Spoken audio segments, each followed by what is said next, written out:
If it hurts, you ain't the brakes, no get you know it up, put on more steam. Protect our kickers, our quarterback, our lead, our ball game. All obstacles, block, cut, sides, through the game, tap, this win it. Press you again, we're here for the first mate. Carry my team every 6 minutes. Just look around. You got the mountains, you got the most beautiful city in the whole entire country. The university is absolutely, looks like it's out of a storybook. It's just beautiful. People are incredibly genuine and extremely nice. It's just a place that obviously I'd want my kids to go to school. And it sells itself. You don't have to sell anything about this place. You just got to get them here. You know, the old field of dreams. Yeah. Build it and they will come. It's already built. I mean, Peyton Manning said it best year one when we got here. He looked at Coach Heupel and he goes, man, you know, if the Colts lose, you know, I'm all right. If the Broncos lose, I'm good. He goes, but if the Vols lose on Saturday, it hurts my soul. And there's a lot of other people. There's 103,000 people every Saturday who will say the same thing, and there's probably a million more watching at home.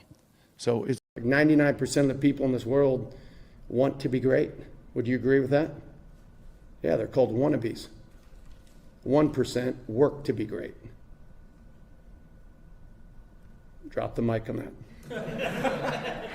The culture that Hype and everyone has created in this building, it's been phenomenal on teams, and we're only going to continue to be better. And the standard around here, I've said it before, I'll say it again, standard is to be the damn best. And we're never stopping.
Welcome to the Talkin VAWLS Network. My name is Boogie Bentley. They say I'm no expert. They say I'm no insider. Some people say I'm soft. Others say I'm the voice of the voiceless. But we're here for Talkin VAWLS Live, joined by my good friend Dobber. What's up, brother? How you doing, Dobber? How you feeling? Long time no see. Long time no see. Good. After a little trip down to Knoxville this past weekend, to catch the old Yardbirds getting kicked around Neyland Stadium. That was good. Mm-hmm. Last time I saw you, you were guzzling down rum, and I don't even know what you were eating. What were you eating? What did you eat on Sunday afternoon? We had old standard, some Chick-fil-A nugget tray. My buddy's mom. That's Saturday. Nobody cares what you ate on Saturday. Oh, Sunday? Yeah, Sunday. Sunday. I had some baked scrod. I don't even know what that means. It was fish. I don't even know what that is. Oh. Yeah. No, me neither. It's good stuff, man. Oh, you're so sophisticated. Us cavemen, myself and Coach Jay, had good old Steak. Give me some of that meat. Give me that meat and taters and some bread. That's all we need. That's what we had. Good time, man. It was a good time this weekend. It was cool seeing you, Coach Jay, down there in Knoxville, connecting with people like Wade Rouse, different people in the fan base located you guys. Just a fun thing, man, seeing this community connect. X, what about you? What's going on, brother? How you feeling tonight on this? Do you have the bye week blues? I've got the bye week blues. I hate bye weeks. Yeah, I do just a little bit. I mean, yeah, it sucks that we're not going to have, football this week, but it is going to be pretty interesting. I mean, of course, I'm still going to be watching, football this Saturday, and it's actually pretty funny because, Josh Heupel said in his press conference that, him and his daughter are going to watch football cool. this coming Saturday. Yeah, but we can all be real. He's really watching it to get film study on teams that's going to be in the upcoming schedule. So I see you, Coach. I understand you spend time with your daughter, but we all know what you're trying to do. But yeah, man, just going to have some of those blues. But I mean, hey, at least I'm still going to watch football and enjoy Saturdays. So come on, kid. Kid, get it dialed in. It's Wednesday night. It's not Tuesday night. It's not an NCAA stream. Yeah, let's calm it down. Let's breathe a little bit there, kid. It's Wednesday, not a Tuesday. We got a newcomer. Most of you guys know who he is, Coach Rice. He's a regular on the fan call-in show. He's ready to jump on here and talk some Tennessee football. How excited are you for? I know it's the bye week and it sucks. We're all going to be watching that Tennessee. Goodness gracious. Can we start the whole show over? Let's just start the whole show over. We're all going to be watching that Alabama-Texas A&M game on Saturday, right? That's a big one. Oh, That's yeah. one to keep an eye on. Oh, yeah. Definitely going to be keeping an eye on that one. And Georgia and Kentucky. I mean, I find it interesting that this week our next opponents line up and they're playing each other right now. So on our bye week, we get good film study to see what they're talking about for us coming up. Yeah, and there's something about that Texas A&M Alabama game too, Dauber. Like, they're going to beat each other up, right? And that's your next two opponents. And Josh Heupel's got a week to prepare, an extra week to prepare for Texas A&M. That game, I know it's at Texas A&M, which that does play a factor, but I think Alabama's favored by like 2.5, something like that. I hope think it goes it's like 2. hope it goes like 8 overtimes, man. I hope they wear each other out. Mhm.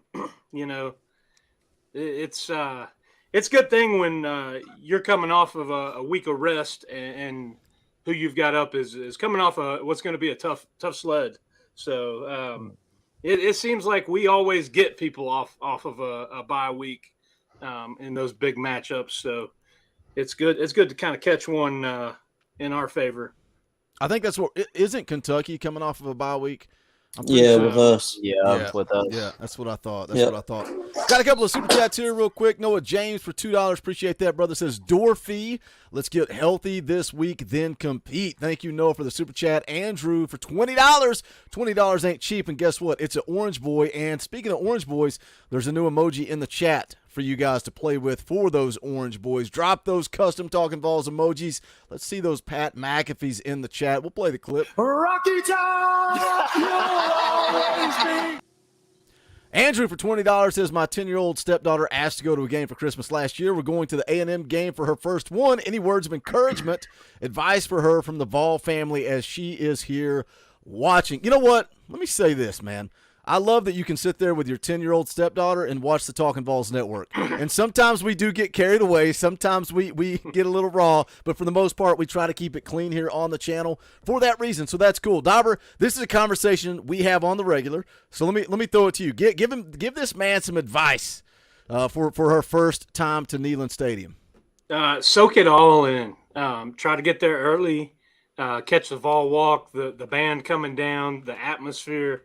I tell you, I've had my kids to an orange and white game. We've not ventured to a regular season game yet, but that, man, I love sitting on the couch with them. My son, I think I said a couple weeks ago, he's right at that age, kind of where I got into football, and week one, he threw his jersey on and came and sat beside me, asked questions, watched. Was like, hey, they just got a first down.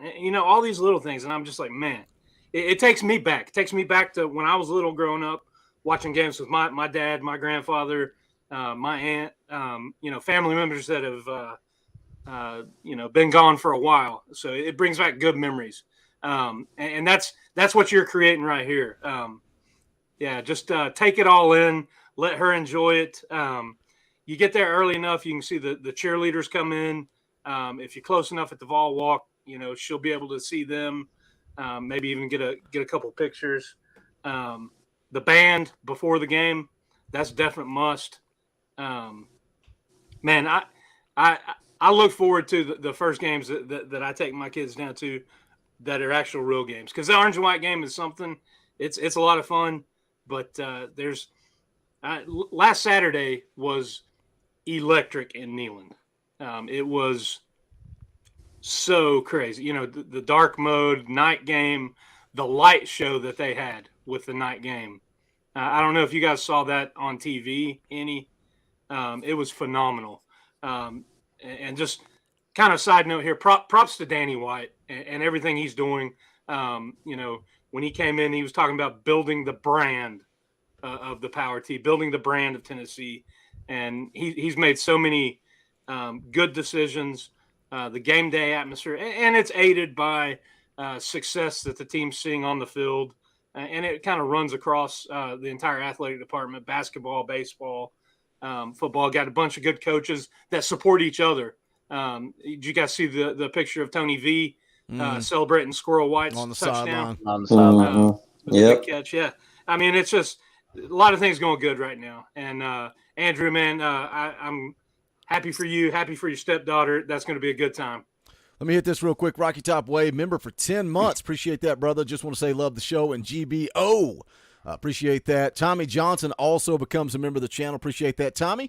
You've got access to those custom Talkin VAWLS emojis. You got a Power T beside your name. All kinds of fun perks and benefits, guys. You can get in on it. Hit that join button down below. It's just $1. Like for $1, or guess what? If you pay a little bit more, I'm guessing Coach Rice is probably Talkin VAWLS Elite. We always send out the link to Talkin VAWLS Elite and higher, and then we go down from there. Look, you may find yourself on a Wednesday show with all of us. That's the beauty of it. We always encourage you guys, the people that come on the fan call-in show, you win us over, you win the chat over, and then just like Coach, you're right here on the show. But what about you, Coach? Any advice for a first-timer taking their stepdaughter to a game? I mean, I'm pretty much just everything Dauber just said. I mean, got to hit the Vol Walk. The band, coming down, seeing the cheerleaders if you get close enough, and the players if you can get high fives and stuff. Man, it's just a blast. And then, if you can get there a little bit early, walking down the strip, and just enjoying the atmosphere of Knoxville on game day, man. It's just electric. Especially, for a big-time game like Texas A&M, there's going to be thousands upon thousands just gathered there in Knoxville for all one reason. And it's just an electric atmosphere. And then, like Dauber said, you got to see the guys go through the tee, man. Got to be there, at game time, see the guys go through the tee, because it's just something you don't want to miss. Yeah. X was the first person I told this to, and I told it last night on the NCAA stream, but you guys know how that is. Always a kind of a smaller audience, but it's an intimate setting. It's always a good time on Tuesday nights. Guess what, boys? We're not going to have a post-game show for homecoming. We're not having a post-game show for the Connecticut game. And the reason is, I've always said, man, once I made this my career, but even before that, once we were going live, I said, I'm never going back to a game. I can't afford it. I've got to try to pay the bills, and that's what post-game shows do. They pay the bills. My oldest daughter never cared about going to Neyland Stadium, never cared about Tennessee football, and my wife's been telling me that my youngest daughter's been kind of putting it out there. I want to go to a game, want to go to a game, want to go to a game. But she doesn't really care. Like, she's not really to that point of caring. And we've taken her to App State games. She loved that. She's a high school cheerleader, so she likes seeing the cheerleaders and all that stuff. And me and my wife went to Alumni Hall. I think it was last week. And she saw the orange and white checkerboard overalls, and she said, our daughter wants to wear those to a game. And I was like, all right. And so then I see Dauber down at the game, having a good time, connecting with Wade. I see Coach Jay at the game. And I'm like, I got to focus. I got to get dialed in. I got to work tonight. I got a job to do tonight. And then the more it kept coming back to me, it's like they can go to a game, and they're enjoying that, and they should. I've always told Dauber knows. I've told him a million times, hey, don't ever think you've got to be here. But yet, for some reason, I hold myself to this weird standard of I have to be here. And I know it's different because it is my job. But then I kept thinking back to my daughter, and I was like, I don't want to be that dad that 20 years from now, she's going to games with her husband and kids and loves Tennessee football. And I'm like, yeah, I could have taken her down there the first time. So, homecoming, Connecticut. Yes, it's Connecticut. I don't care. I don't care if they're playing ETSU. We will be in Neyland Stadium. So there will be no post-game show for homecoming. And I think I've made the right decision because my wife said, you've got to tell her. You've got to tell her. I'm not telling her. So I walked in the kitchen the other day and I said, you and Mom are going to have to go to Alumni Hall. She's like, why? I said, you're going to have to go get some overalls. She said, why? I said, if you want to wear them in Neyland Stadium, you're going to have to own them. And she was like, what are you talking about? I was telling X the other day, he's like, dude, talking about his grandparents telling him, family first. But that's it. That is it. And I told you guys last night, it's going to be Where's Waldo. I'm not telling you guys where I'm going to be because I'm going for one reason and one reason only, and that's to spend time with my family. But if you see me, come up, hang out, take a picture, all that good stuff. I'm not going to tell you guys where I'm at. What about you, X? Any advice somebody going to their first game? I know you kind of went. Was your sister in the band? Yeah, my sister was in the band, and then she also graduated this year from UT. So really, really I'm proud of her as a big brother.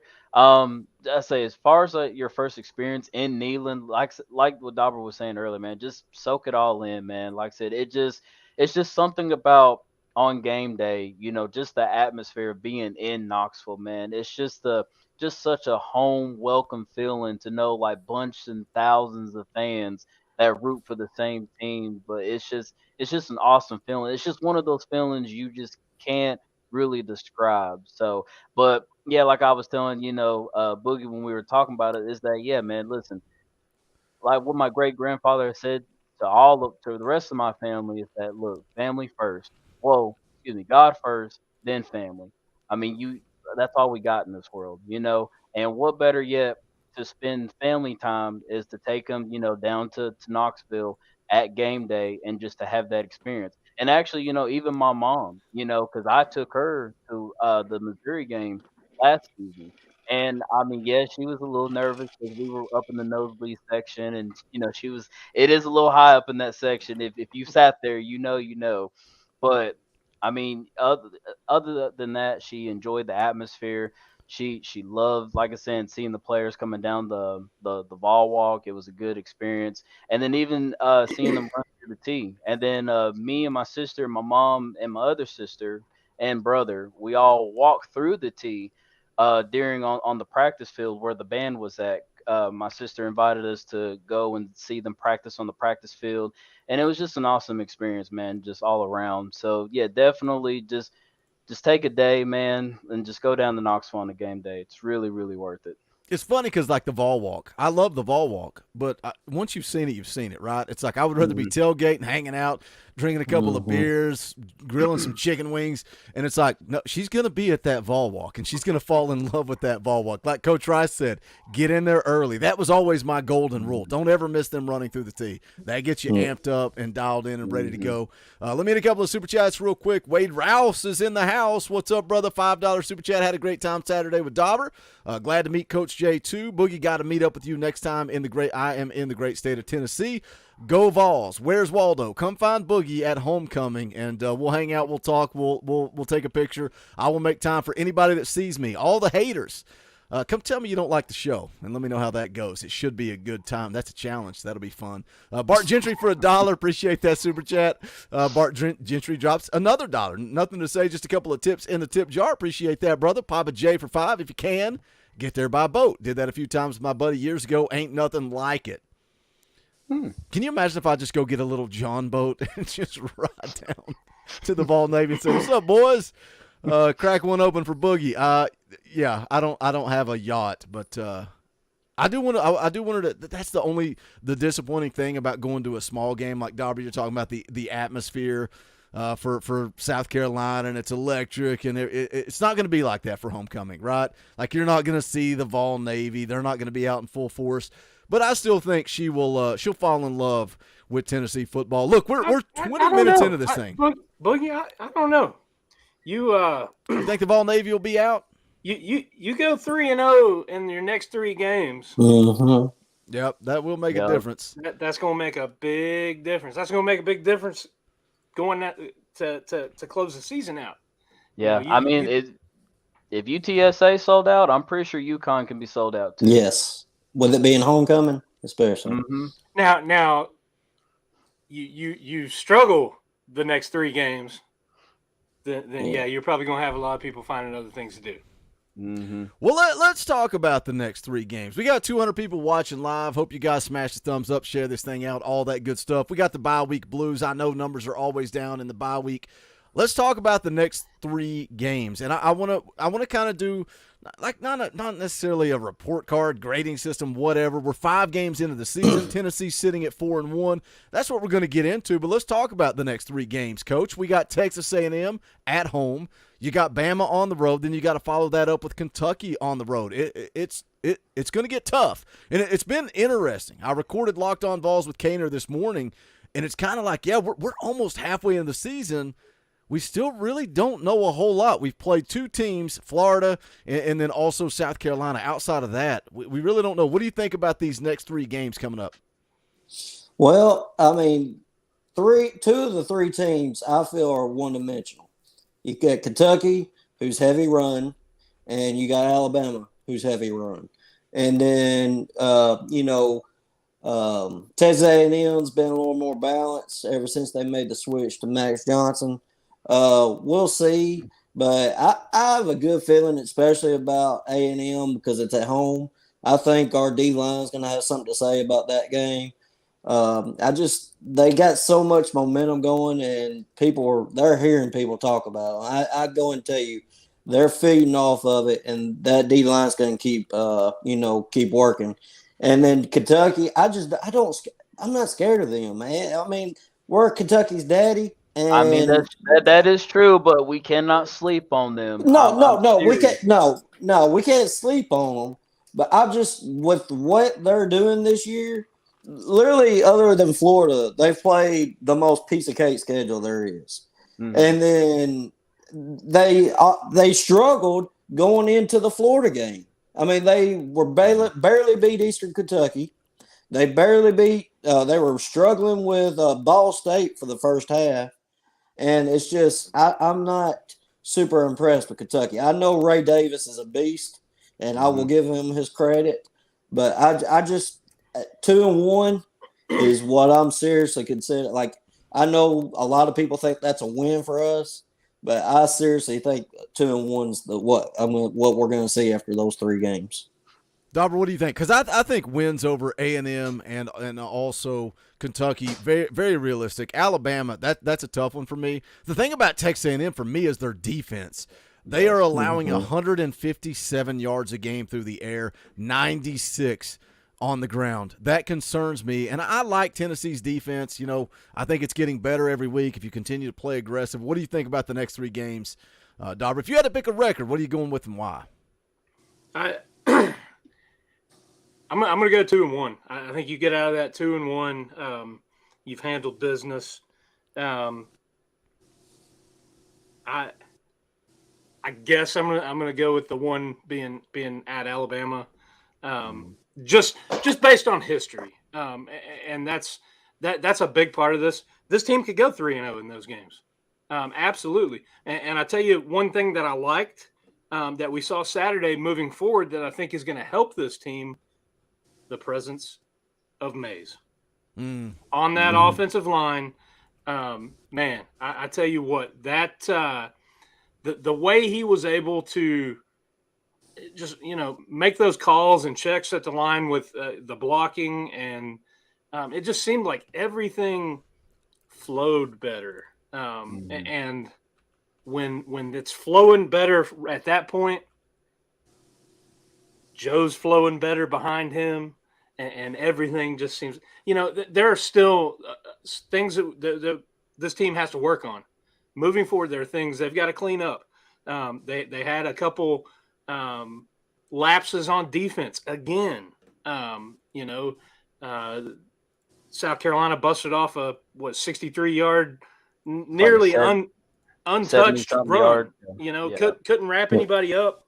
And those little spurts, they were pretty good. penalty wise, but still a couple drops too.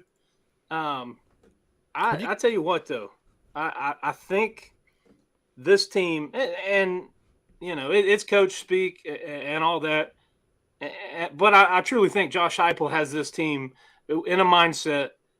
We go 1-0 in the week, and we're not looking ahead. We're focused on our opponent the week of, and that's what our concentration's on. I want to play this, and it's full of foul language. So if you got kids in your room, go ahead and tell them to earmuffs, in the words of Vince Vaughn, earmuffs. And first of all, can we talk about Mo Clipper's jersey? Can we not spell his name right? Is there a reason that Mo Clipper's got 3 P's in his name? Oh my God! Can you imagine you play football for the University of Tennessee and you walk in the locker room, it's dark mode. Oh, it's my first time wearing dark mode. Give me my jersey, and it's spelled wrong. It's like, come on. All right, I've given you guys time. The kids, they have earmuffs. They're plugging their ears. This is Cooper Mays. Dauber, you mentioned Cooper Mays, and it immediately took me back to seeing this video. This, when we talk about leadership and how Joe's dancing and kind of laid back, and we need that dude that's in your grill. This is the offensive line huddling before the South Carolina game, and your leader, the anchor, Cooper Mays, is at the center. Let's take a listen to him firing up this offensive line.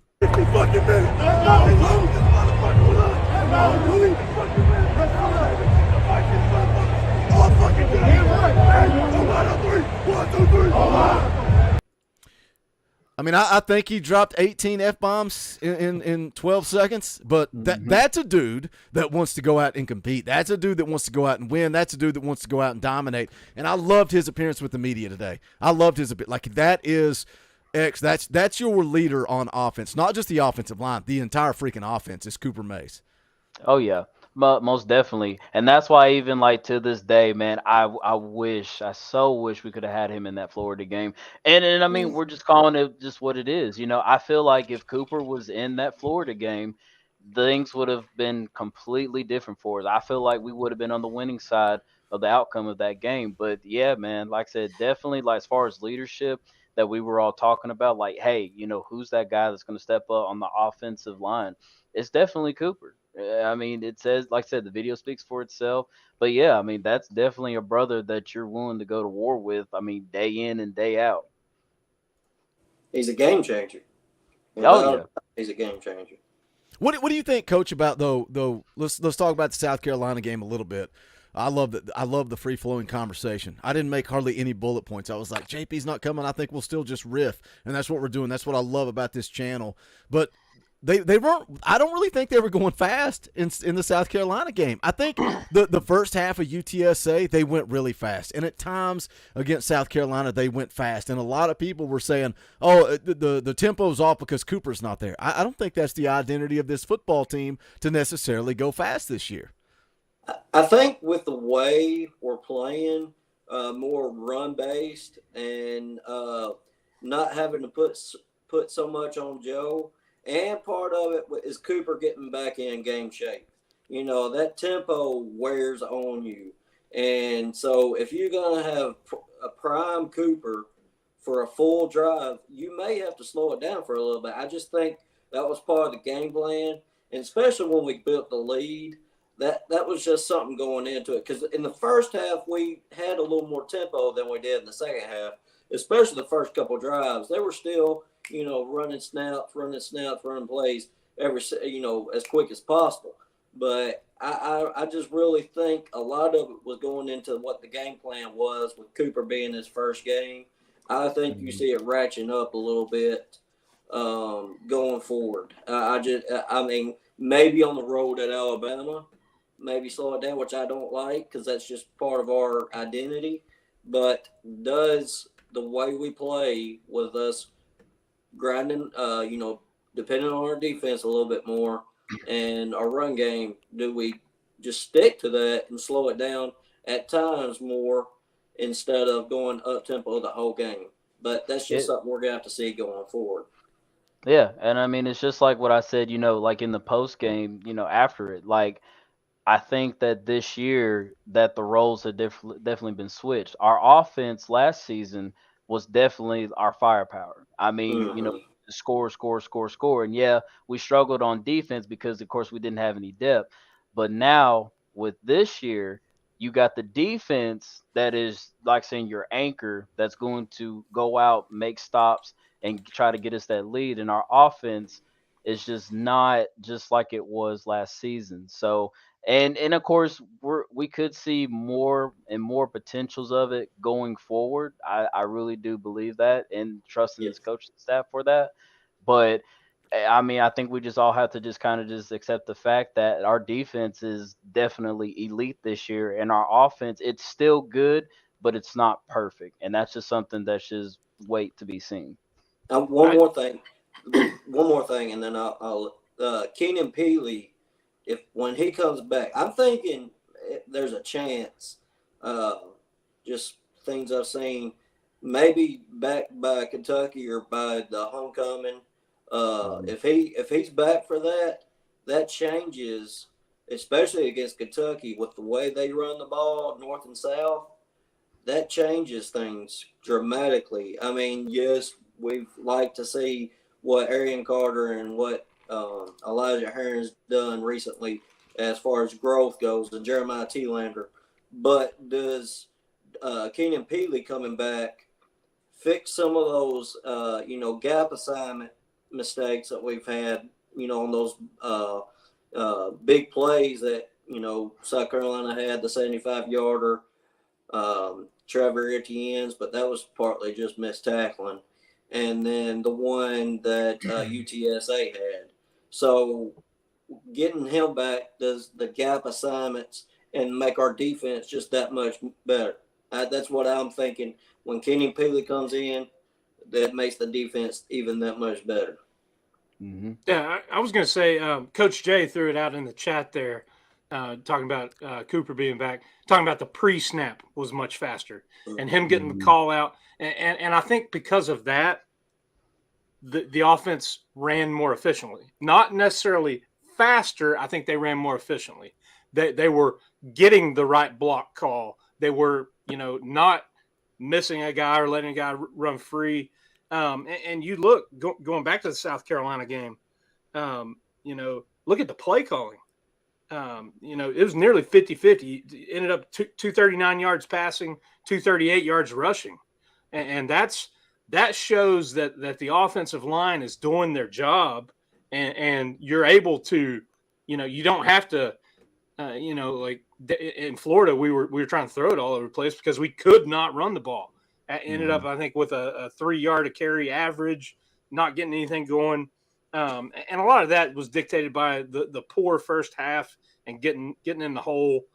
So that kind of changed the game plan. We were chasing points.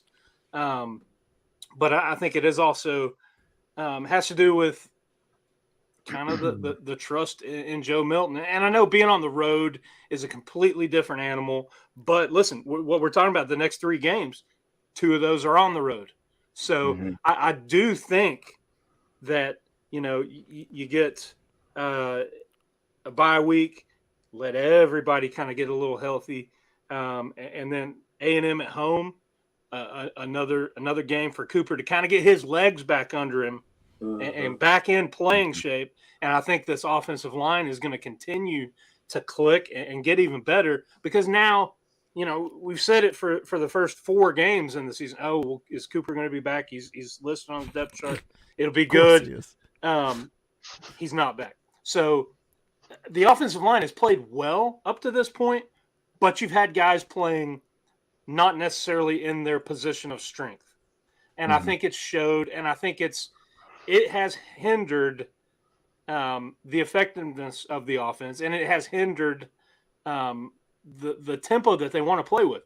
And I think having Cooper out there, being able to get that pre-snap read and get the assignments called out, that speeds everything up. And here's the last point I want to make about it. When all of that is clicking, when all of that's going, I think that's when Joe Milton's at his best Mhm. Mm-hmm. because he doesn't have to slow down and think about it. When they're clicking, when that read's going from Cooper to the rest of the line. That blocking assignment's out there. It's not a stand and check with me. And, let's wait. Let's see. Okay. Joe just goes. And when Joe is going and letting his athleticism just kind of guide him, man, he's got the potential. That's why all these people are so high on him at the beginning of the year, because those glimpses. Mm-hmm. And look at. I can't remember if I made this point last Wednesday. Look at Spencer Rattler last season. Mm-hmm. He came into the Tennessee game. He hadn't played worth a lick. He was horrible. Mm-hmm. Has his light bulb game against Tennessee. And Wade and I were talking about this Saturday tailgate game. That was his light bulb game. And he played good against Tennessee, played good against Clemson. They lost their bowl game. He's played so-so this year, but he's played pretty good until Saturday night. Yeah. I mean, he's been the only thing going for South Carolina. Yeah. I'll put it like that. But I keep waiting for Joe to have that light bulb game, for everything to just click, because he's got the talent. But do you think it's ever going to happen? I mean, good Lord, he's a 6-year senior. I'm with you. I've been saying it forever. Okay, Joe's going to figure it out. I even made excuses all offseason. Hey, you got to remember, when you go back to 2021, he was new to the offense. I've made every excuse in the book. He's a 6th-year senior. I think at this point he is who he is. That's just what I feel. Disagree with that. I can't disagree with it, but we hope not. It's like going to play golf, Boogie. It's those 1 or 2 shots that keep you going back. Yeah. I keep saying, hey, maybe one of these days I'm going to figure out how to putt. It's still not happening. Until Joe Milton loses a game for us, and you go back to September 16th, Joe Milton did not lose the game for Tennessee in the Swamp. I'm riding with Coach Heupel and this coaching staff, and guys that are getting paid to make these decisions. It's easy to second guess and do this and all that. And I think this might lead us into kind of where you're wanting to go with talking about Kamal Hadden and fans booing and, expectations and all of this that, as a fan, what right do we have and all of that? These guys are going out here trying to do their best. They're not going out here to try to fail. Let me go lay an egg tonight and see what happens. Yeah, I mean, and now with NIL especially, these guys find success. You look at Jalen Hyatt. He parlayed his Alabama game into so much with the NIL and all this moving forward, and, used that as a springboard into the rest of the season that he had and winning the Biletnikoff Award and, being a high draft pick and all of that. So their play and their results on the field, it's an interview for them, for NIL, for the opportunity to play on Sunday, so they're not going out there to, lay a turd. Right. Yeah, you don't think every one of these kids is going out there to compete and give their all like that? And we'll get into that in just a second. Let me get some super chats real quick. David Hall for 2 says, late fee, go Vols. Appreciate that, David. Wayne's in the house, drops a $5 super chat. Appreciate that, Wayne. Always good to see you in the chat. Elijah upgrades his membership to Talkin VAWLS Elite. Appreciate that, Elijah. Thank you for the support. Let me also do this. We got 213 people watching live right now. Appreciate you guys hanging out with us. Do the quick, easy thing. Hit the thumbs up. We would greatly appreciate that. But also go check out the merchandise. You can go to bonfire.com/store/Talkin VAWLS. Just recently you guys said, hey, Boogie, Eric Kane needs to join the cult. Send him a cult shirt. It's in the mail right now. Eric Kane, he has to do it. He's got to wear a cult member shirt on Locked On Vols. So be looking forward to that. You can also join the cult. Drink the Kool-Aid, man. That's what Dauber just did right there with that Stanley. He's drinking the Kool-Aid. We've also got shirts for all your the teams you love to hate, whether it's Buck Fama, FUGA, whatever the case may be. We got an election coming up. You want to ride with me and Dauber? That's the obvious vote. Some of you guys are saying that we should create a Vols JP and X Factor election shirt, but I really don't want to do that. Because I don't want to see how many of those sell compared to how many of these sold. I think one sold. I think I bought it. I think I bought it. I think I bought this shirt, and nobody else bought it. So I Well, you really got- don't want a Vols JP X Factor shirt. Well, you got my Question approval is, on it, who's going to Boogie. be the vice president? Dauber's the vice that's- president. Who's the vice president? Who's the vice president in the Vols JP X Yeah. Factor campaign? Oh, but I said that's me. I'm vice president. JP's president. So Well, you guys are connected because me and Dauber, we still don't know. We're still fighting, and maybe that's why we're not selling any shirts because we're fighting over who gets to be the president. You can buy that shirt if you want it, but there's all the old faithfuls, Vols by 50, State Pride, all that good stuff. Bonfire.com/store/Talkin VAWLS. The link is also in the description. You guys want to pick those up, go check them out. As always, thank you to the members of the channel. The kid just upgraded his membership to Talkin VAWLS Elite. We appreciate that support, man. That's how we pay the bills. That's how we keep all these arcade units running back here is the memberships. That's it, man. Whether it's $1, $10, some of you crazy, wild lunatics pay $35 a month. I'm grateful. Could not do this without you, so thank you for that. Wade Rouse drops a $2 super chat. Who won the free shirt from last week? That's a perfect segue. The winner from last week. How about this score prediction? Tennessee beats South Carolina 41-20. Chase Tidwell picked 42-21. He missed each score by 1 point. So Chase Tidwell, I don't know if you're in the chat right now. I know you're in the Facebook group. I've already told you. He knew. He's like, hey, Boogie, who won the shirt? Like that night. Like he knows. He's like, nobody beat that prediction.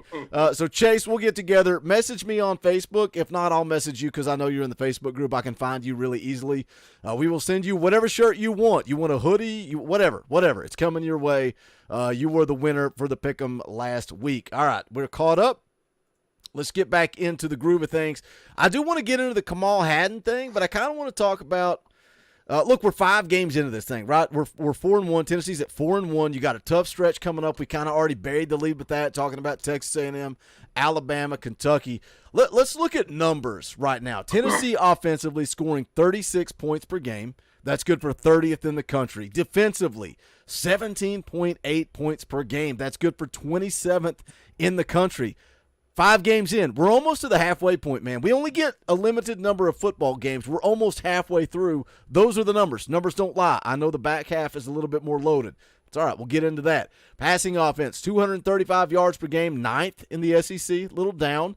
Rushing offense, 231 yards per game, 1st in the SEC. Defensively, passing yards per game, 192.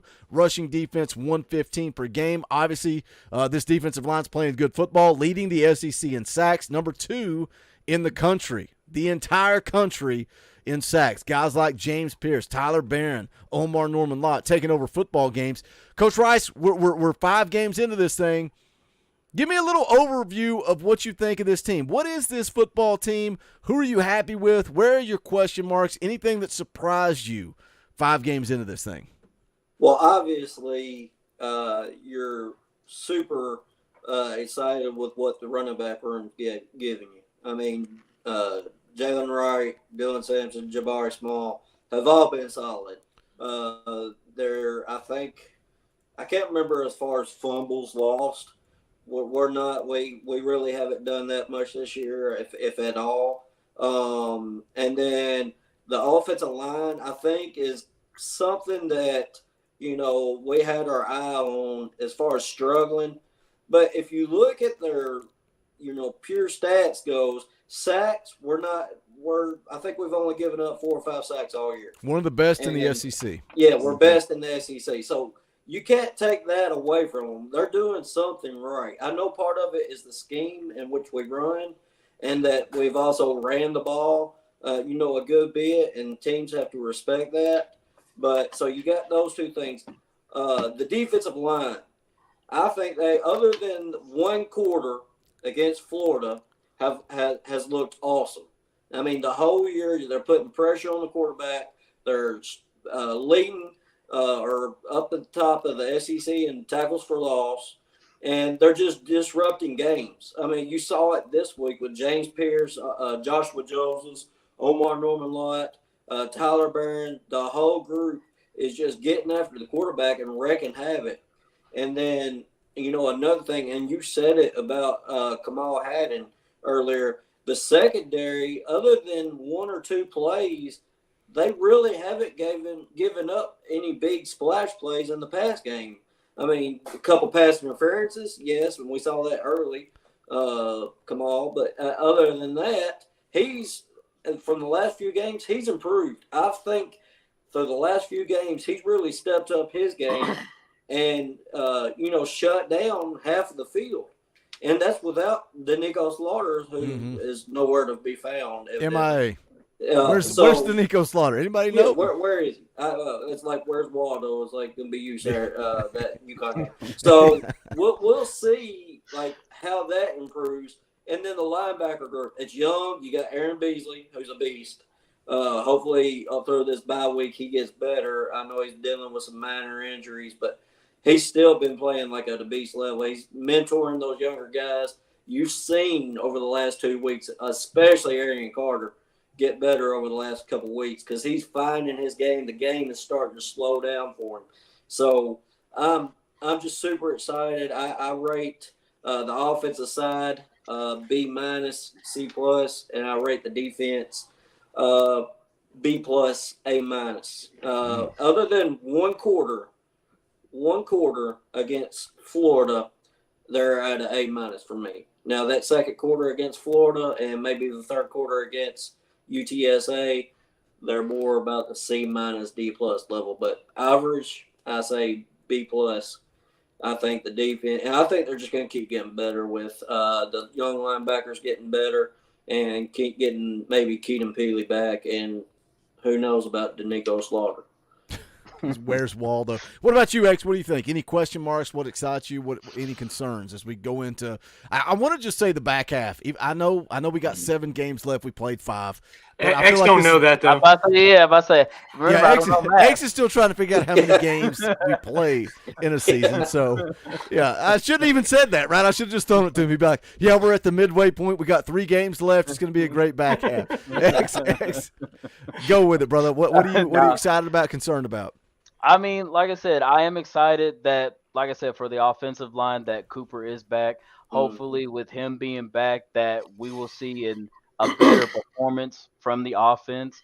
And just like what Coach was saying, as far as switching over to the defensive side of the ball, I mean, we're playing, like I said, lights out. All the stats numbers that you just threw out there, I mean, we're definitely playing lights out. And it's like what I just, said before, the defense is really the true power of this Tennessee team this year. And our offense is good, but it still could use a little bit of work. That's why, of course, with Cooper back, hopefully we'll see that. But like I said, overall, I mean, like Coach's grade ratings over there, yeah, I mean, I give this whole team, like I said, as in the B minus, B plus range, because I mean, there's still a lot wait to be seen, but overall, I mean, I'm pretty excited we're going for it. Now, as far as the back half of the schedule and all that, I still believe that we might go possibly 8-4, and you have to kind of take that for what it is, just because of the fact that we all knew that going into this season was going to be a weird season. But I mean, overall, I'll take 8-4, and we'll just get ready for Nico going into next season. Let me hit a couple of super chats real quick, and then we'll let Dauber go on this one. Bart Gentry drops a $5 super chat. UT shuttles recruits family with us stadium workers. Let me say I saw a few RLDs on the bus with me. John Ward soundbite intros fires me up. I don't use that enough. I use that Neyland Stadium intro. Does anybody know where the Neyland Stadium intro comes from? Has anybody figured it out? What do you mean, where? That's 100% stolen. I just grabbed it off the internet. But if you go watch the Josh Heupel show, it's a State Farm insurance commercial. And all I did was add the Talkin VAWLS logo at the end of it.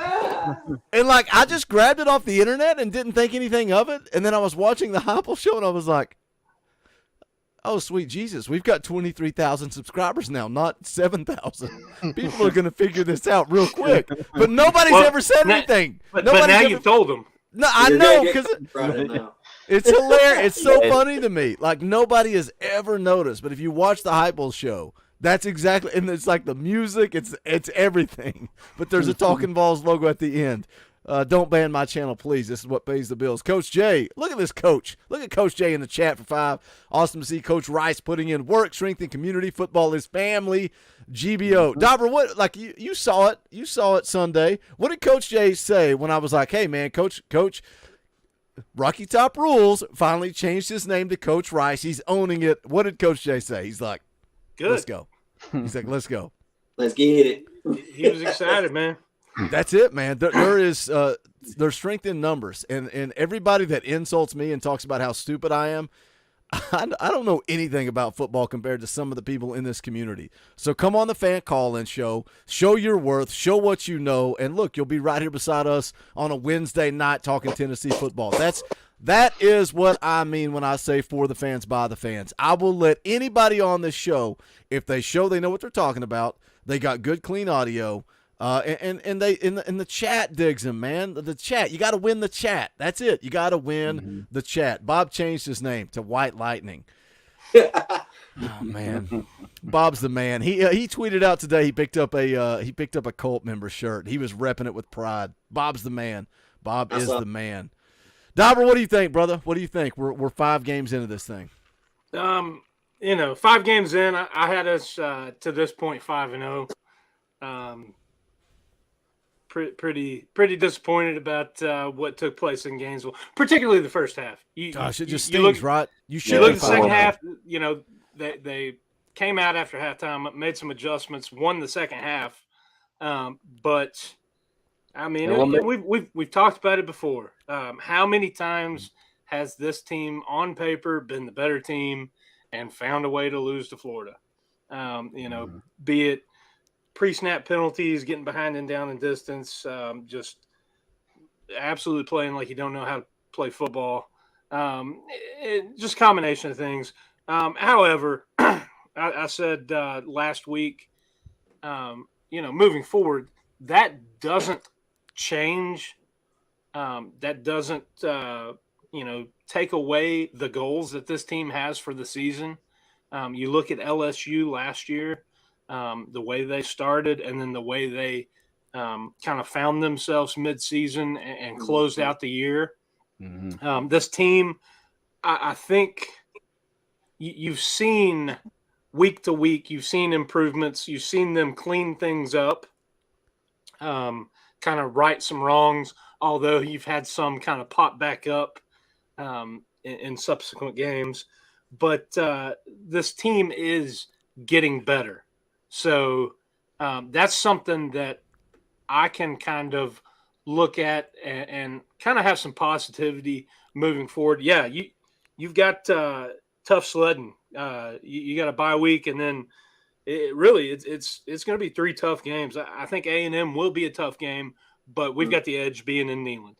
And then the Bama game is going to be tough. They're going to be out for blood after everything that happened last year, and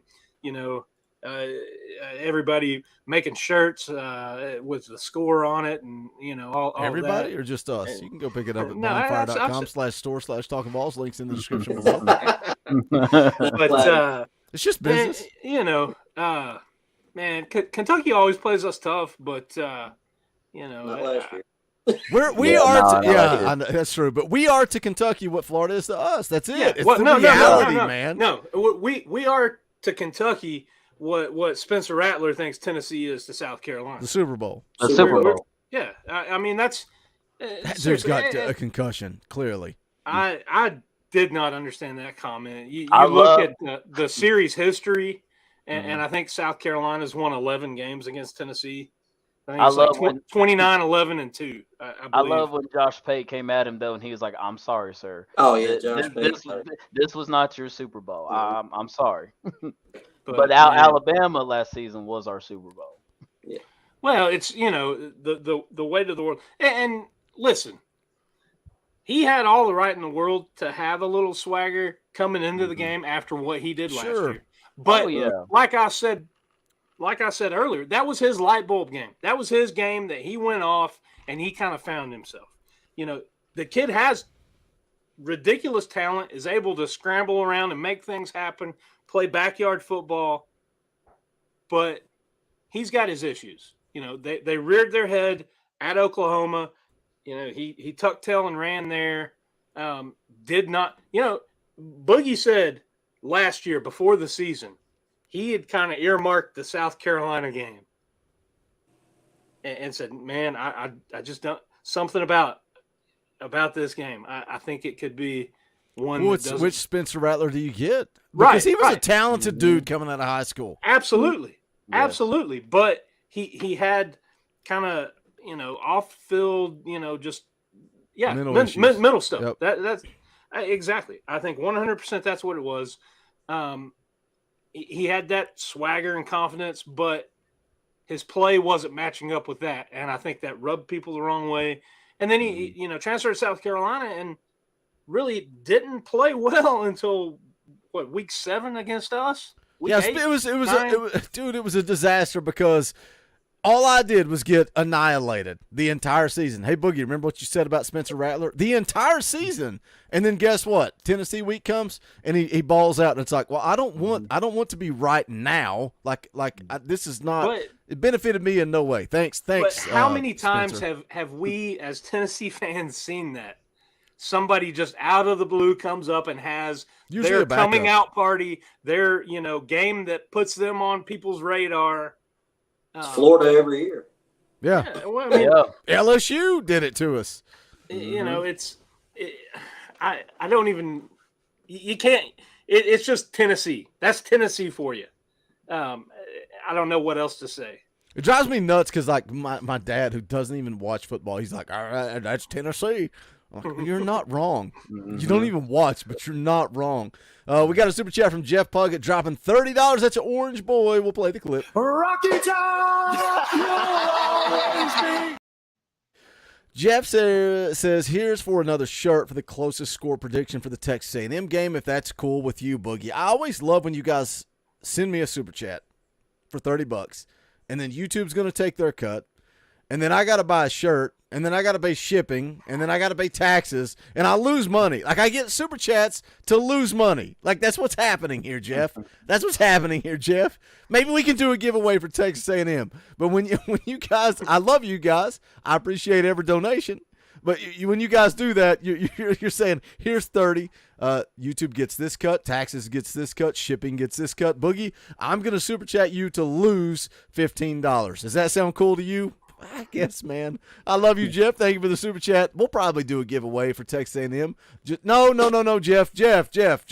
He's like, hold on. You don't, Jeff. Calm down. You don't have to do anything. We will do a giveaway. We'll do a giveaway. We'll do a giveaway right now. Yeah. He's about to spend all this money, Bro, bro. super chat right here. We'll do the same thing. You don't have to pay anything more. We'll do another T-shirt giveaway. We'll do the same thing next Wednesday. We'll do a T-shirt giveaway for score prediction. You don't have to pay a dime, Jeff. Calm down. Pump the brakes. I'm being funny and having fun. You ain't got to do nothing. We'll do the same thing next week. Don't you worry. Because I appreciate every member. That's who that giveaway was for, was the members of the channel. And I've talked about it, man, and I'm thinking about doing a giveaway every month for the members of the channel. Like, maybe we just give away a shirt every single month. We take every member of the channel, put them into the Google randomizer, and we give away a shirt. Why not? Why not? The more you guys join the channel, why not give back to you guys? Dustin for 10 says, we got your back, Boogie. If I can change, you can change. Everybody can change. Dustin's my boy, dropping those Rocky quotes. I love it. I love it, brother. Appreciate the super chat. We got to get Dustin back on here too, man. He's in the rotation. Coach Rice is in the rotation. Matt Begley, I've not seen him in the chat. We're going to get him on here, whether it be a Wednesday show, post-game show. And I hope nobody ever gets offended, man. It's all about numbers, like when people can show up, when they can't, trying to get 4 people on here. It's a juggling act, man. I appreciate everybody. Like, X is going to miss the next few post-game shows. We'll get somebody else on here and let you guys rotate. I want more opinions, more voices. That's when I say voice of the voiceless. That's what it means, man. Let's give this 23,000 subscriber platform to everybody. That's what it's all about. It's not about me, not about Dauber, not about X, not about Coach Rice. It's about us as a community. We are building this thing together. That is what I am standing on, man. And people can insult me Dauber knows he heard all the venting in the world on Sunday afternoon. You can come at me, you can attack me, you can insult me, you can call me whatever you want to call me. I don't care. I think we are building the best community for Tennessee football right here on the Talkin VAWLS network. Let's move on. We're an hour into this thing, but I want to talk about this, and I made a video on it today. I made a video on it just today. The Kamal Hadden stuff, right? Kamal Hadden, a guy that got a lot of heat because the way he acted against in the South Carolina game last year, right? Very, very chippy, very vocal, talking trash, got burnt a lot. But all right, let me just play the clip. This is Josh Mancuso. He's a comedian, does a lot of the SEC videos. You guys know who he is. Says, I love All Nation, but this pisses me off. You don't boo your own players. If you boo during this intro, you better not be cheering during his touchdown. Kamal Hadden had a pick six, crucial point of the football game. Let's take a listen, because so many people said, oh, I think they're chanting brew. They're not chanting brew. Other people said, oh, South Carolina was running on the field. They don't do these player introductions when players are running on the field. That's not when these happen. They happen early, very early in player warm-ups. That's not the case, man. And it's happened not just in South Carolina. It's happened multiple times. Multiple times Kamal Hadden is dealing with this. Let's take a listen.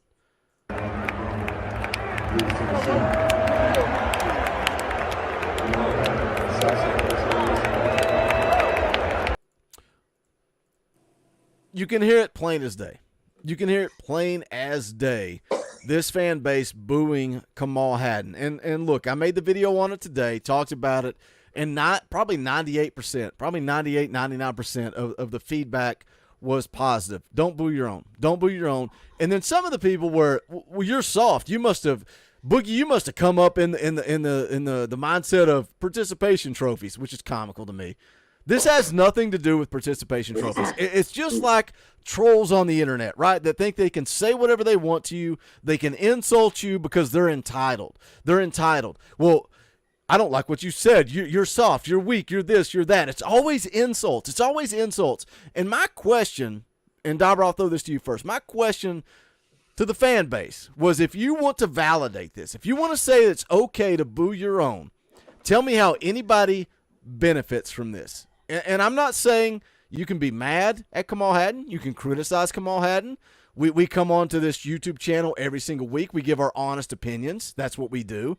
If you want to tell your buddies that Kamal Hadden sucks, you want to tweet that Kamal Hadden sucks, I got no problem with that. Don't tag him in it.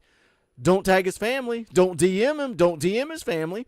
If you want to tweet about Kamal Hadden sucking, that's perfectly fine with me, because you know why? If Kamal Hadden finds it, he's searching for it. So that's on him.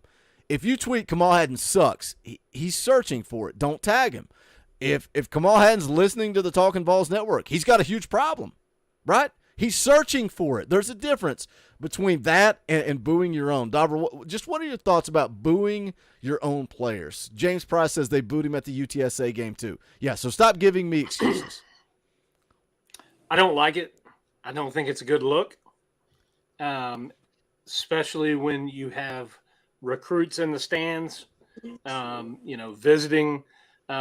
When you have, who was at the beginning of the show, taking their stepdaughter to their first game.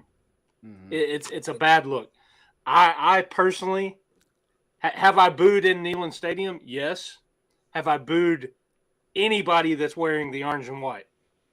No. I booed. Let me say that too. I booed the other team. I got no problem with you booing the other team. No problem at all. I booed the officials. Right. Yep. I've yelled at piss poor play calling, because we've seen that too, and the coaches are making lots of money. $9 million. Lots of money to get out there and do this. One thing, and here's my opinion. Take it with a grain of salt. Take it, leave it. I've got a piece of paper back here on my wall that a lot of money was given to the University in Knoxville to get my degree that's hanging on the wall. So as an alum, they're turning on you right now, Dauber. You messed up. I think you do have the right to, like you said, Boogie, criticize.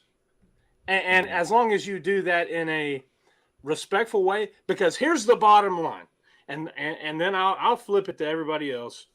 Here's what I'm going to say. I'm a Tennessee fan. So any of these young men, young women in other sports that put on the orange and white, that go out there and hit the weight room, that go to the practice fields, that are in the classrooms, going to school, because that's technically what they're there for. And getting, I love when they come back and get a degree. I loved Pat Summitt and how she held all of her players accountable, and I think had a nearly 100% graduation rate. But anybody that suits up for the orange and white, that's who I'm backing. Be the water boy, be the backup quarterback, whoever's on the field. I'm not going to degrade. We're talking about young men and women that are out there playing a sport they love. And we said it earlier, trying to excel. They're not going out there to fail. They're giving their all. And I think a lot of people, they don't understand that. We've got, I've got it somewhere. I'll give my all for Tennessee today. That's on the locker room when they go out. They smack it. And I do think, I feel that, have we had people that played for Tennessee that didn't take that to heart, didn't feel that? I'm sure we have.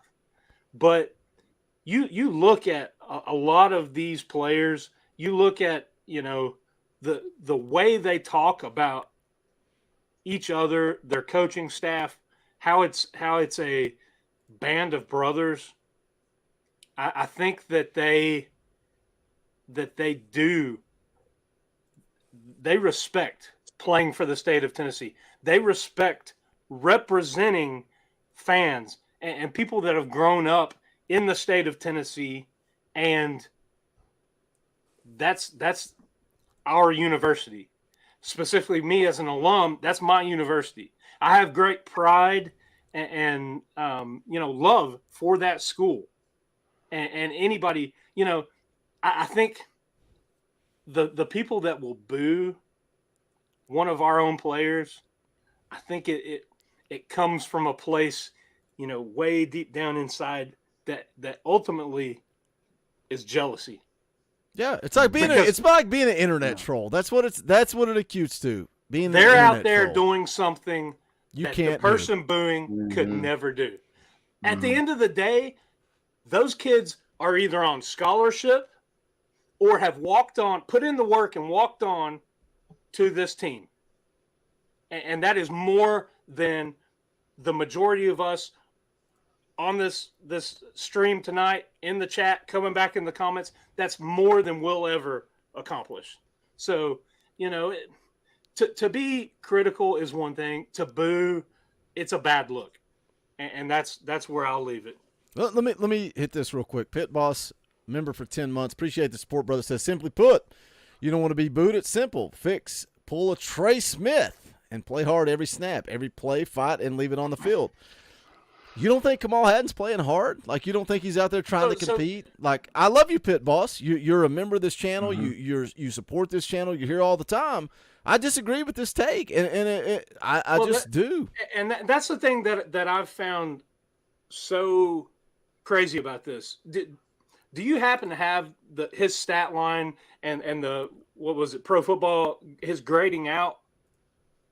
Well, let me first put this on the screen. Hold on, this right here. Willie Martinez tweeted this out, and this is from I think the Vol Football put it out. Kamal Haddon, 6 pass breakups, first in the SEC, 8th in FBS, 8 passes defended, 2nd in the SEC, 4th in FBS, 2 interceptions, 5th in the SEC, 22nd in FBS, pick 6.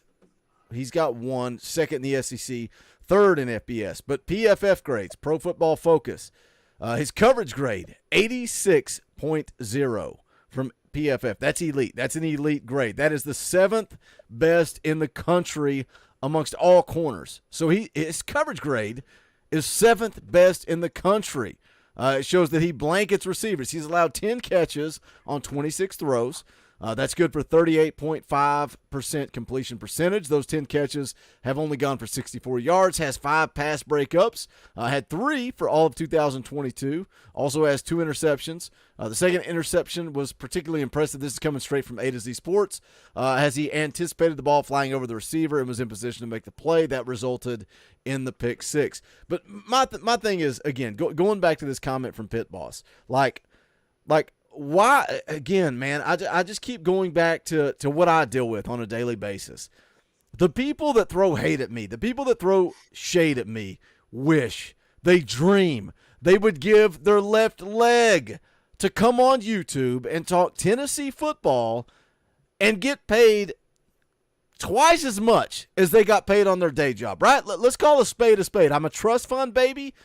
Certain people want to say I'm a trust fund baby. I worked in corporate America for 22 years to support my family. 22 years in corporate America to support my family. But guess what?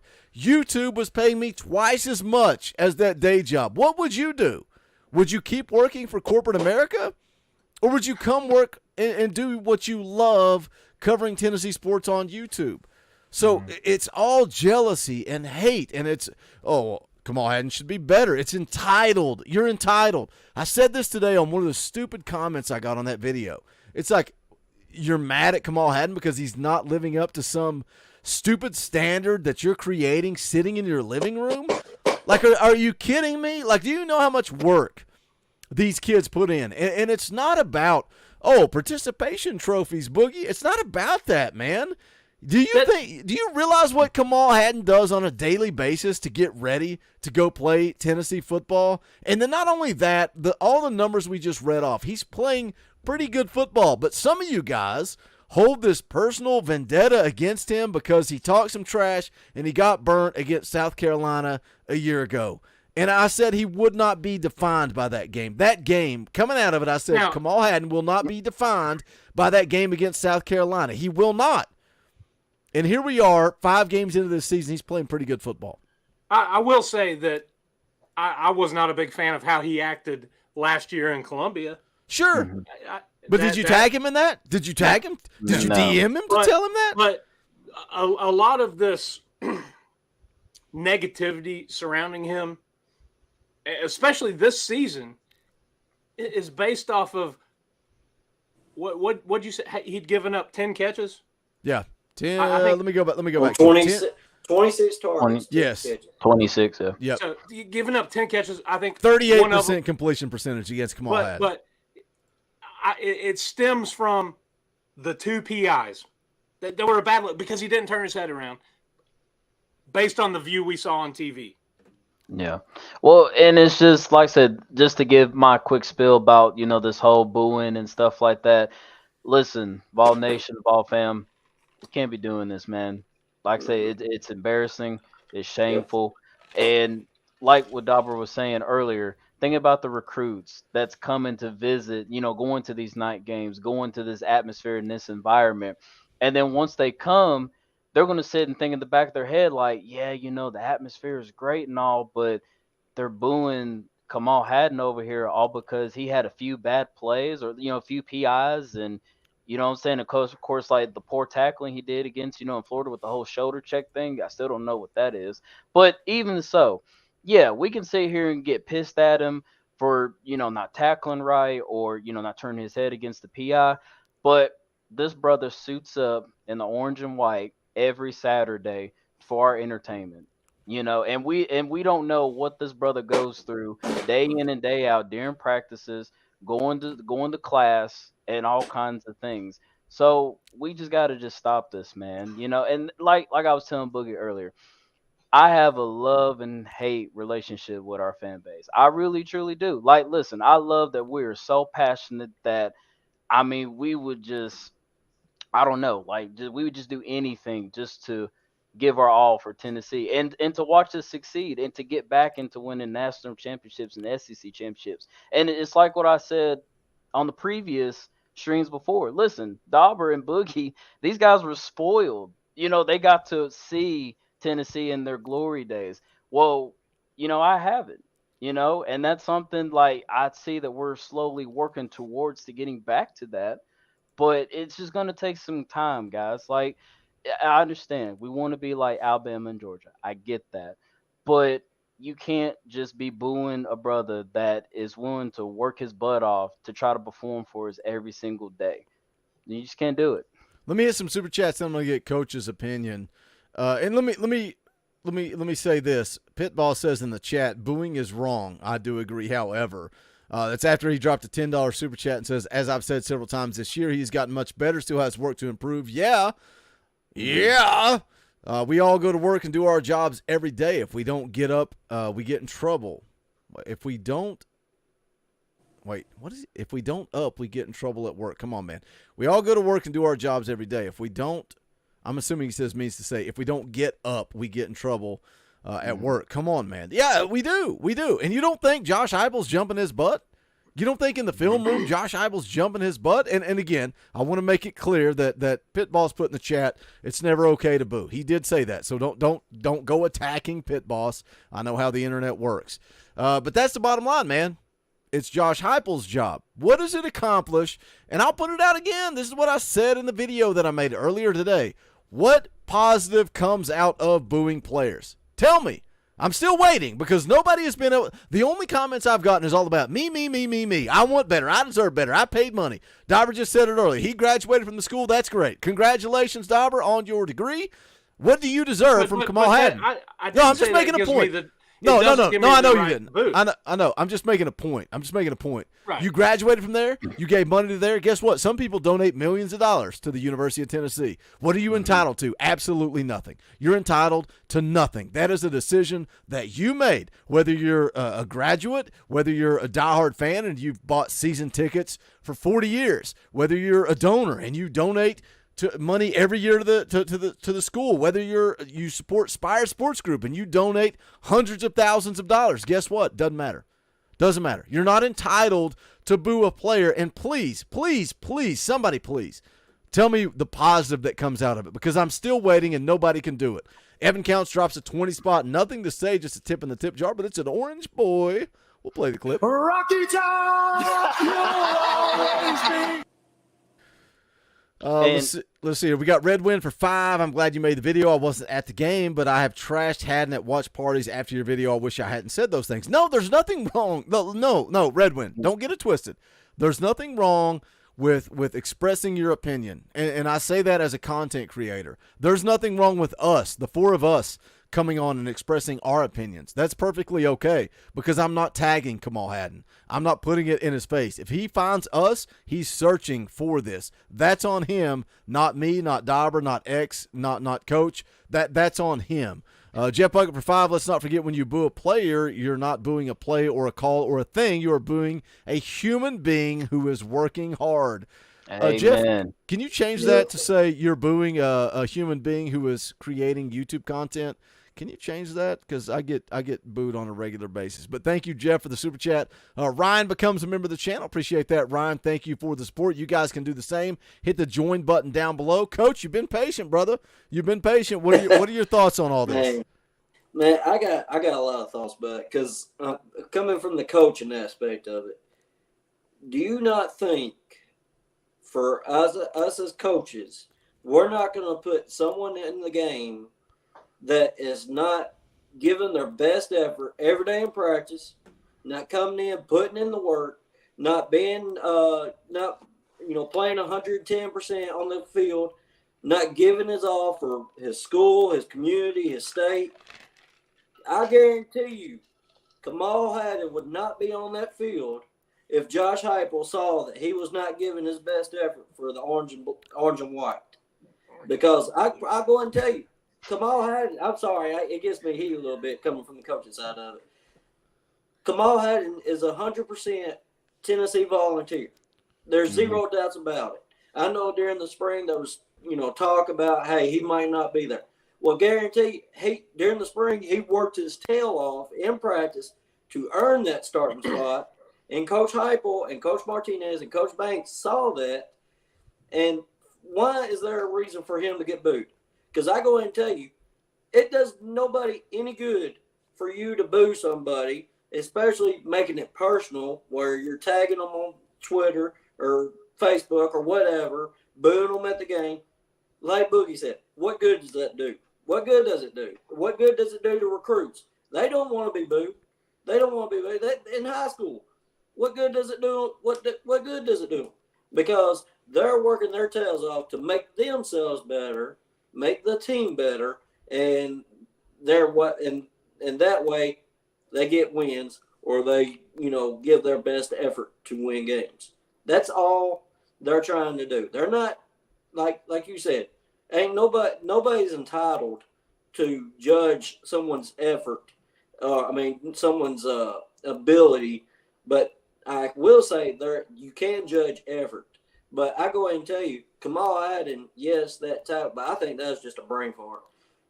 Where he just did not wrap up and is in the heat of the game.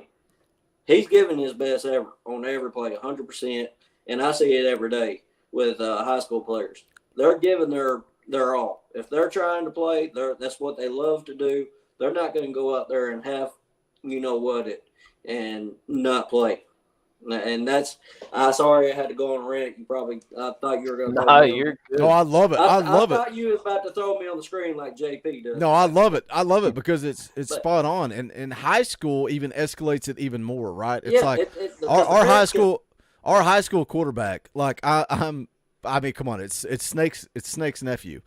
Snake's nephew is our high school quarterback, and I'm close friends with Snake and his entire family. So I sit there and watch Snake's parents, which are this kid's grandparents, and it's like I sit in the stands because my daughter's cheering, and I hear people talk about our high school quarterback, and I'm like, you're saying this stuff, and you have no idea that his parents are right there. Like, they're hearing all this, his parents, his grandparents, his cousins, and it's like, you don't think he's out there trying to win this football game? Like, you don't think he's out there trying to do the best he can do, be the best he can be? And it's like, man, it's entitled. Entitled is all I can keep coming back to. It's like you think that you deserve more, like you deserve this or you deserve that. And it's like, not to keep putting it back on YouTube, but it's the same thing. It's like, well, you should do this. You should say this. You're a sellout. I got told today I was a sellout. I was like, who did I sell out to? Because where are the big corporate sponsors that I've sold out to? Because I'm waiting on their money. I'm waiting on those corporate sponsors. I'm waiting on their money to know who I sold out to. But people just want to spew hate and negativity. And it's like, man, there's nothing wrong with criticizing kids for what they're doing. But, man, sometimes you should think about your audience. And I've said it over and over and over, and I'll say it again because it fits with this topic. JG's aunt sent me a message on Facebook and said, Boogie, thank you so much for your platform and what you do. And you've always been critical of Jarrett, but you've always been fair. And you've treated him like a human being, because somebody in the chat said it earlier. That's what you got to get back to. These are human beings. And they're kids, man. They're young kids. Like, they're so young. And it's like, they're not going to be perfect. You want you got 60-year-old men booing a freaking 20-year-old kid. Pump the brakes, bro. How about we lift up and we support? And I'm not saying you got to love Kamal Hadden. I'm not saying you got to love Kamal Hadden. You can criticize him all you want. But if you're tagging him or his family or DMs, you're out of line. And you'll never convince me otherwise. You will never convince me otherwise. Well, and then the thing of it is, too, exactly. Well, and the thing of it is, too, is that, like what you were saying when you pulled up Kamal Hadden's tweet and he was saying, like, this doesn't bother me and stuff. Like, brother, I think it bothers you. Yeah, and the back of his head. Yeah, like that bothers you because guess what? He's a human being. He has feelings. He has emotions, human emotions. He's sitting there thinking like, dang, I'm suiting up every Saturday to give my all for these fans and for Tennessee, and they they're hate booing me. Me. And then here's the thing too. So when he decides to maybe go up to Coach Heupel and be like, hey, Coach, it's not you, it's not the team, but I'm going to decide to hit the portal and I'm going to go play somewhere else. I mean, if he has eligibility left and all that, but think about it. So we're going to lose our best corner all because the fans want to act dumb and boo him and stuff after when he's suiting up, giving his all for Tennessee. And then all of a sudden we're going to be like, we're panicking, freaking out. I'm like, well, we need to fill that spot. We need to fill that corner spot out. Well, go back to how you was booing Kamal Hadden over here. And yes, I understand that, all that can be coached up. That's fixable. But the fact that you're going to sit there and boo this brother every Saturday, all because just basically for nothing. Well, he's gone. He's playing at a different school, different university, somewhere else, and we're just taking it 2 steps back. Where our goal is trying to get to. Somebody said, Boogie, is that an Evil Dead shirt? No, it's a Kevin Owens shirt. Kevin Owens. Kevin Steen. And also, look, it's a tattoo that says, if you read it one way, it says live. Wait, live. You read it the other way, it says evil. I love it. I would get the tattoo, but I would be a complete dork if I got it. Any final comments on this, Dauber, as we get ready to wrap it? We're almost an hour and a half in, but I wanted to talk about it, and I love the conversation. It's been great, and I think we've established our point. And I think most people that disagree with us, they're probably the same people that are in the chat telling us how dumb we are and how stupid we are and how our show sucks. Same type of people. I'll in my thoughts on this so I'd say even 5-6 years ago, a Tennessee loss would wreck my weekend. Ruin the rest of Saturday, be in a bad mood Sunday, Monday, Tuesday. X brought up a good point. Listen, it's entertainment. I've got no skin in the game other than having gone to the university, having pride in my university, wanting to win. The group of people that I hung out with this past weekend, some of my closest friends that I met in school down there, we've started doing I thought this. he was going to say me when he goes to people he went to school with. The disrespect. We started meeting up and kind of doing this tailgate weekend. It's been probably 10 or more years ago. And when we first started doing it, it was about the football game. It was about having a weekend, throwing back some beverages, getting some good food, throwing some, steaks on the grill, having a seafood boil, all that. And like I said, the football game was a central piece of it. And we kind of, ebbed and flowed with how the games went. And recently, up until Hypo came in, it was a lot more of the downward trend of how those weekends went. Mm-hmm. But somewhere along the way, there was a maturing, process that happened. And these weekends aren't about that anymore. It's about seeing friends that don't live in this state, that come in one time a year, getting together, seeing their kids, all that type of stuff. And then football is secondary. Yes, I love the University of Tennessee. I love football, and it still does. It bothers me when they lose. Did I like what happened in Gainesville? No. You were over it within a day. But yeah. But did that give me, a reason to boo these kids that are out there busting their ass for the orange and white? Yep. Putting in the work and effort and honing their skills and craft for our entertainment, like X said earlier.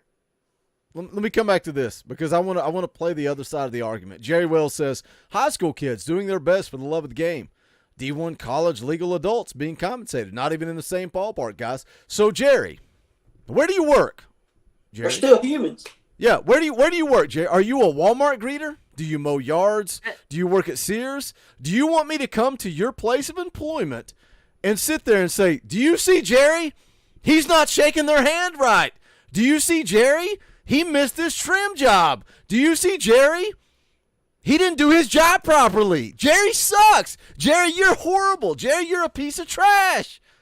Do you want us to do that to you? No, because you're not on that platform, Jerry. I don't know where you could be a millionaire, Jerry. I have no idea. I have no idea what you do for a living. That's what I'm saying. Do you want us to come to your place of employment and sit there and yell at you and tell you how bad you suck? Like Coach just said, we're talking about human beings. We're so entitled. Jerry, you're entitled. We're talking about college kids, so it's okay to to boo them. It's okay to tweet at them and tag them and harass their family members.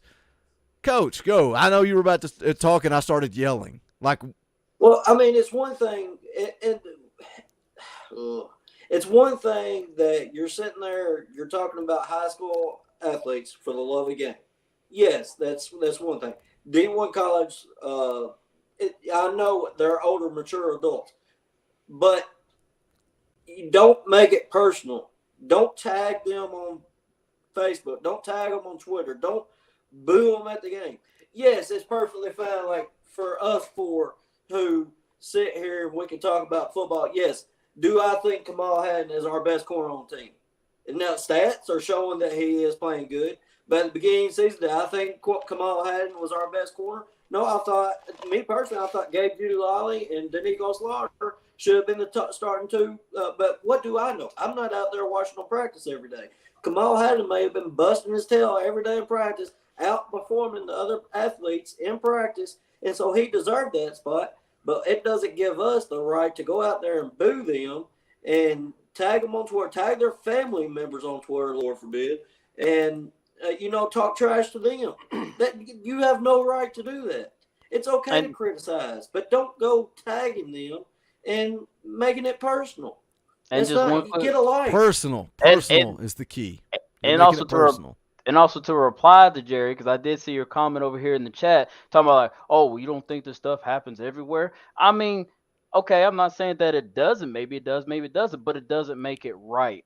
Right. That is the thing. It does not make it right to boo another player, whether it's an Alabama player, a Georgia player, Ole Miss, whatever. You don't have the right just to boo a player, criticize them, and let alone tag their family and then say like, hey, yeah, your kid out here that's playing, you like I said, for our entertainment, busting ass for our entertainment. Yeah, I say he sucks. Like, and again, not to bring up, the Brew injury or nothing like that. And I'm not trying to use this as a bad example or not that, but Brew. So let's just devil's advocate here. Brew was playing terrible. This isn't that, whatever. Man, this brother had a season-ending career, and let's say in the previous games you booed him or whatever. You need to sit there and think, how does that going to make you feel as a human being? Let that sink in. And like I said again, these kids are out here busting their butt for our entertainment. And again, football is a very violent sport.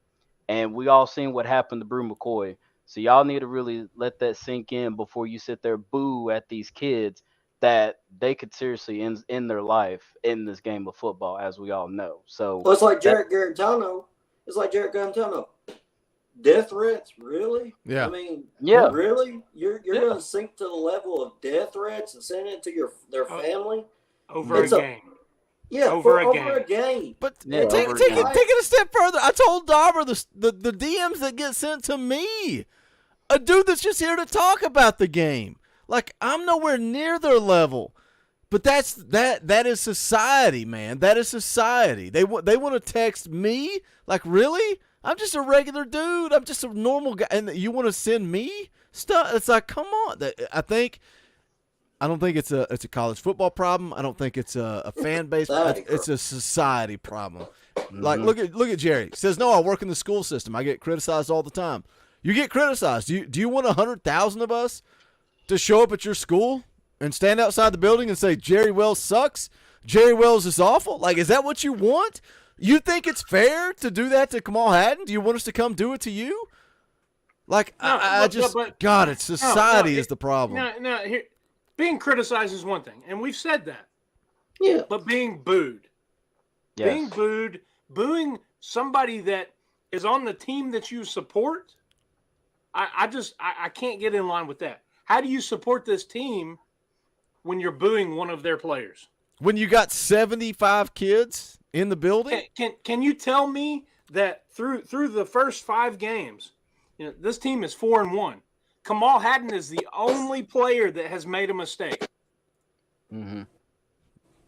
No. They do the same thing to Joe. They do the same thing to Joe. Joe Milton is the same. But I mean, you look at D Williams. We've not talked about D. D's been electric in the return game, but he's fumbled. There have been other mistakes, but we're not booing every player. we're hanging on, and those. I'm going to call it the 2 pass interferences on Kamal Hadden.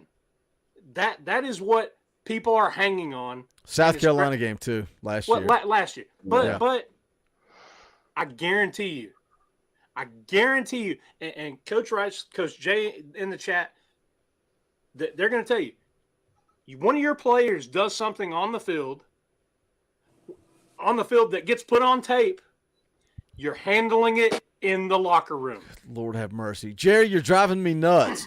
Booing does not equal death threats or personal family attacks. No, but those are happening too. Those are happening too. You're going to pretend those aren't happening? Get it. Okay, I'm done talking to Jerry because he's got me triggered. He's got me pissed because he just wants to argue that it's okay to attack these kids, attack their families. You can attack them because he works in the school system and people attack him too. Let me hit some super chats. I got to calm down. I'm so freaking pissed at people that think they are entitled. They think they mean more to this university than the kids that are actually putting in the work. It freaking drives me nuts. Wade says, as far as people saying stuff online about Hadden, talking trash about him, if you wouldn't walk up to him and say it to his face, don't type it. That's what I'm saying. Come see me at homecoming. Come tell me at homecoming. Come tell me at homecoming you don't like me. That's an open invitation. Where's Waldo? Where's Boogie on homecoming?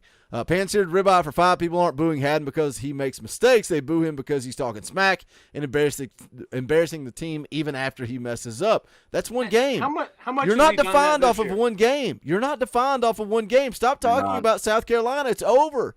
That game last year's over. He's not done it at all this year. People can't let the past go.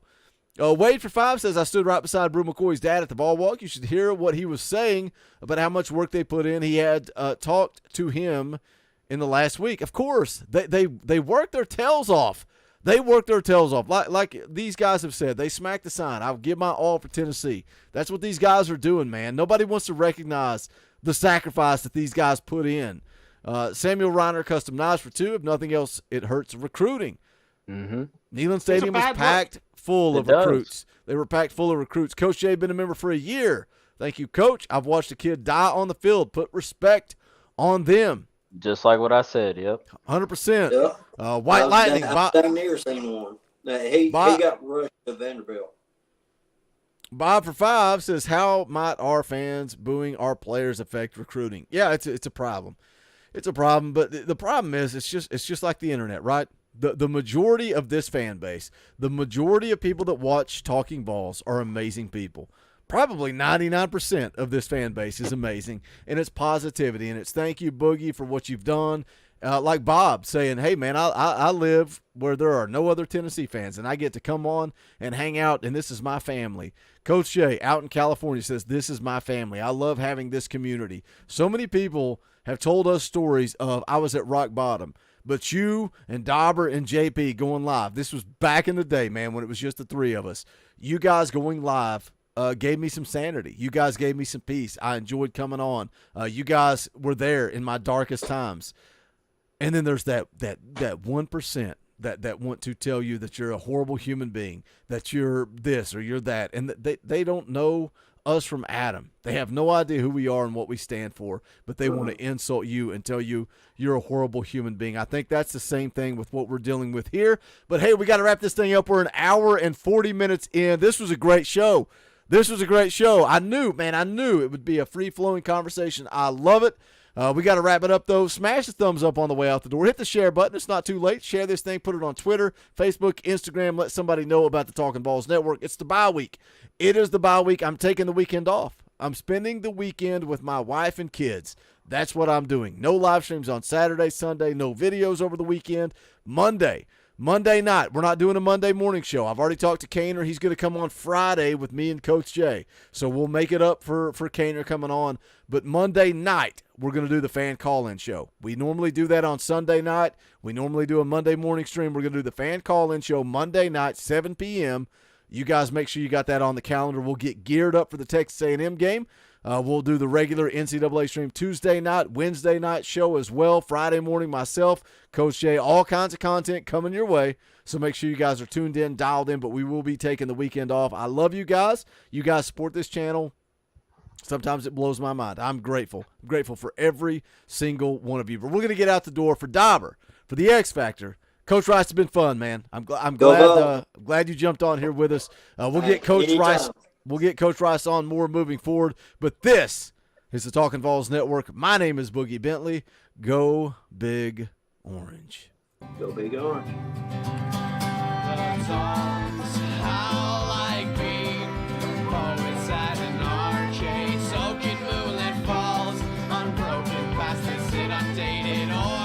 That we call home, and it's night and I'm alone and